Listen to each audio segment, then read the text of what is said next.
మనుషులు డబ్బుకి దాసోహం అయిపోతారండి. ప్రతి ఒక్కరి లైఫ్‌లో కూడా డబ్బు చాలా ఇంపార్టెంట్. మరి ఈ డబ్బు మనతో పాటు స్థిరంగా ఉండాలి అంటే మనం ఏం చేయాలంటారు? డబ్బు స్థిరంగా ఉండాలంటే దానికి ఎన్నో విధాలైనటువంటి తంత్రాలు ఉన్నాయి, టెక్నిక్స్ ఉన్నాయి. అది తంత్రాలు, టెక్నిక్స్ అనే బదులు కూడా మనము డబ్బుకి ఇచ్చే గౌరవం అని గౌరవం. చెప్పటము కరెక్ట్ అనుకుంటాను. ఇక వాటినే కొన్ని చిన్న చిన్న పద్ధతుల్ని, తంత్రాలని అంటున్నారు. కానీ ఇవి పనిచేస్తాయి.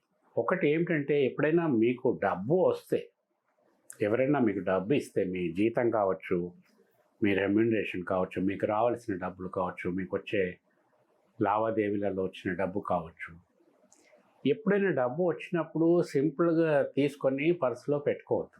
హ్మ్. తీసుకునేటప్పుడు నవ్వండి కాస్త. హుహు. సంతోషంగా తీసుకోండి. ఒక పైసా ఎందుకు కాదు, ఒక ₹1,00,000 ఎందుకు కాదు, జస్ట్ అట్లా తీసుకొని బ్యాగ్లో పెట్టు, నవ్వండి. ఆ డబ్బును ఇన్విటేషన్ అన్నమాట. ఓకే.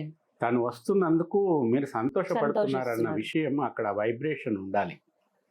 తీసుకొని నవ్వుతూ ఇచ్చిన వాళ్ళ ముఖం చూసి, లేకపోతే డబ్బును చూసి కొంచెం నవ్వుకొని ఆనందపడుతూ ఆ డబ్బును మనం బ్యాగ్లో పెట్టుకోవటం ఇది first thing we have to do.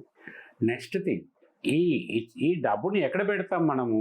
ఒకసారి పర్సులో పెట్టుకునేటంత పెడతాము డబ్బు లేదా ఉండొచ్చు, లాకర్‌లో ఒక్కోసారి పర్సులో అయినా పట్టనంత డబ్బు ఉండొచ్చు, ఎక్కువ అవును. డబ్బు ఉండొచ్చు. తీసుకెళ్ళి ఇంట్లో ఎక్కడో ఎక్కడో పెడతాం. పెడతాం.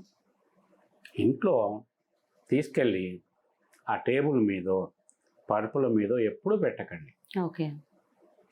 అది మీరు తీశారు అంటే అది తీసుకెళ్ళి బీరువాలో పెట్టడమే. ఆ బీరువా కూడా ఇంటికి నైరుతిలో ఉండాలి. ఓకే. ఏ గదిలో అయినా సరే నైరుతిలో ఉండాలి. మాస్టర్ బెడ్రూమ్ నైరుతిలో ఉంటుంది. నైరుతి బెడ్రూమ్లో నైరుతి గదిలో పెడతారు.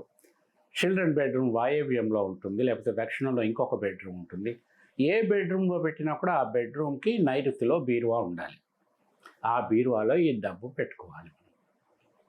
డబ్బు బీరువాలో పెట్టేటప్పుడు కూడా ఒకటి నవ్వు ముఖంతో పెట్టుకోండి.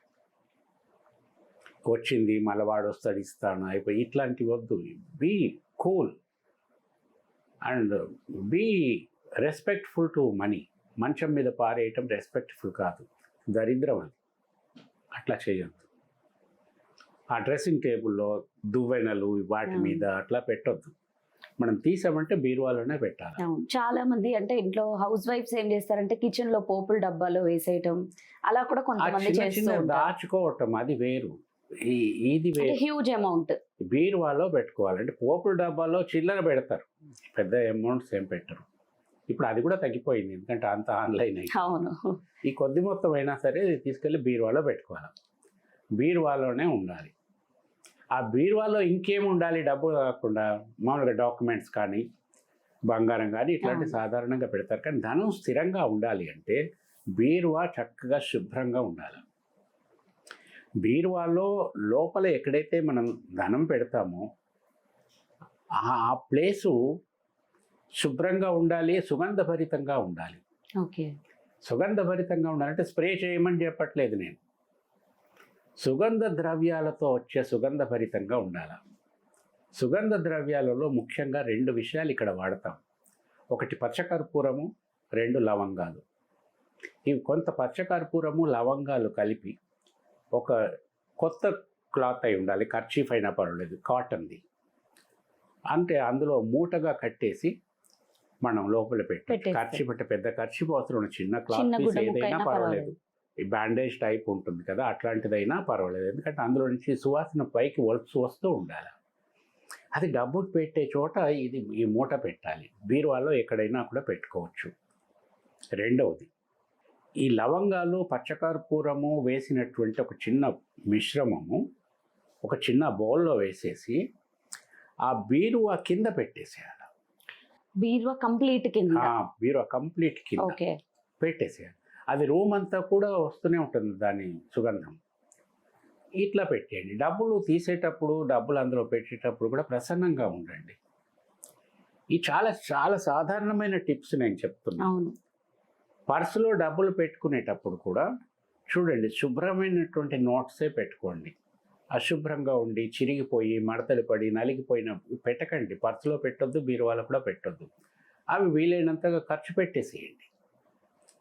మనం టెంపుల్కి వెళ్తాము, అక్కడంతా కూర్చొని ఉంటారు, ఎవరికైనా కావాలంటే దానం చేసేయండి పర్వాలేదు. మీ దగ్గర పర్సులో ఉన్నాయి, చాలా బాగుండాలి నోట్స్, మురికి పట్టి ఉండొద్దు, చిరిగిపోయి ఉండొద్దు. ఇట్లాంటి చిన్న చిన్న జాగ్రత్తలు తీసుకుంటే డబ్బు మీ దగ్గర నుంచి ఎక్కడికి పోదండి, మీ దగ్గర ఉండటానికి ఇష్టపడుతుంది. అంటే దాని అర్థం ఏమిటంటే మీకు డబ్బు అవసరం పడుతుంది, దాంతో మీరు ఇంకేమన్నా కొంటారు, ఇవన్నీ మీరు చేస్తారు, కానీ డబ్బు నిలకడ ఉంటుంది. ఇందులో జరిగేది ఇది సూక్ష్మమైనటువంటి అవును, రహస్యం. చిన్న చిన్న ఉంటాయి. ఎవరైనా డబ్బు అడిగినప్పుడు కూడా విసుక్కుంటూ ఇవ్వడం లాంటివి అట్లా కూడా చేయకూడదు. చేస్తుంటారు. వస్తూ ఉంటాయి, డబ్బులు వస్తూ ఉంటాయి, పోతూ ఉంటాయి, కానీ డబ్బు నిలకడ ఉంటుంది. నిలకడ ఉండటం అంటే అది అక్కడ పెడితే అసలు ఖర్చే కాకుండా ఉంటాయని కాదు. ఇదివరకు అట్లా కాకుండా ఇప్పుడు ఎప్పుడన్నా మన డబ్బు అవసరమైతే అక్కడ రెడీగా ఉంటుంది. అవును, ఆ డబ్బు అక్కడ ఉండగానే మీరు డబ్బులు వస్తూ ఉంటాయి, మీరు ఖర్చు పెడుతూ ఉంటారు, మళ్ళీ అందులో జమ చేస్తూ ఉంటారు. ఇదివరకు ఆ పరిస్థితి ఉండేది కాదు. డబ్బులు కావాలంటే వెతుక్కోవాల్సి వచ్చేది. ఇప్పుడు డబ్బు మీ దగ్గర ఉండటానికి ఇష్టపడుతుంది, because you are respecting it, you are treating in a well way. అందుకని చిన్న చిన్న ఇట్లాంటి టిప్స్ పాటిస్తే డబ్బులు స్థిరంగా ఉంటాయి, అనుగ్రహంగా ఉంటాయి. అవి మనకు కూడా మనం ఆస్తులు కొనటము, ఇంకా ఆస్తులు సంపాదించటము, ఇవన్నీ కూడా చేసే సామర్థ్యం పెరుగుతుంది, డబ్బు సహకరిస్తుంది. కాబట్టి ఇట్లా చేసి చూడండి, మంచి ఫలితాలు ఉంటాయి. సో ఈ చిన్న టిప్స్ తెలియక చాలా మంది డబ్బు నిలవట్లేదు అని ఎంతో టెన్షన్ పడుతూ ఉంటారు. సో డబ్బు మన దగ్గర స్థిరంగా ఉండాలి అంటే మంచి విషయాన్ని ఇంకొక తెలియజేశారు. 2 విషయాలు. ఎవరికైనా డబ్బు అవసరం వచ్చి మీ దగ్గరికి వస్తే అది రీజనబుల్ అనిపిస్తే మీరు తప్పకుండా హెల్ప్ చేయాలి. చేయాలి. డబ్బు నిలబడటానికి ఇదొక కారణం. ఇస్తూ ఉంటే మీ దగ్గర నిలకడ వస్తూ ఎక్కువగా ఉంటుంది. వస్తూ ఉంటుంది. ఎవరికైనా అవసరం పడి వస్తే తప్పకుండా ఇవ్వండి. అలాగని దానకారులు కమ్మని నేను చెప్పటం లేదు. రీజనబుల్ అనిపిస్తే మీ వంతు సాయం మీరు చేయండి. రెండవది, ఈ మంగళవారము, శుక్రవారం ఇది చాలా మందికి తెలుసు, ఎవరికి డబ్బులు ఇవ్వద్దు ఇంట్లో నుంచి అని. ఇది కూడా పాటించండి, ఇది కూడా ఒక మంచి విషయమే. అంటే కొన్ని మూఢనమ్మకాలు ఇట్లాంటివి అంటూ ఉంటారు, అది పట్టించుకునే అవసరం లేదు. మనకు ఫలితం ఇచ్చేదిగా ఉన్నప్పుడు చేయటంలో తప్పేం లేదు. అలాగే అండి, ధన్యవాదాలు.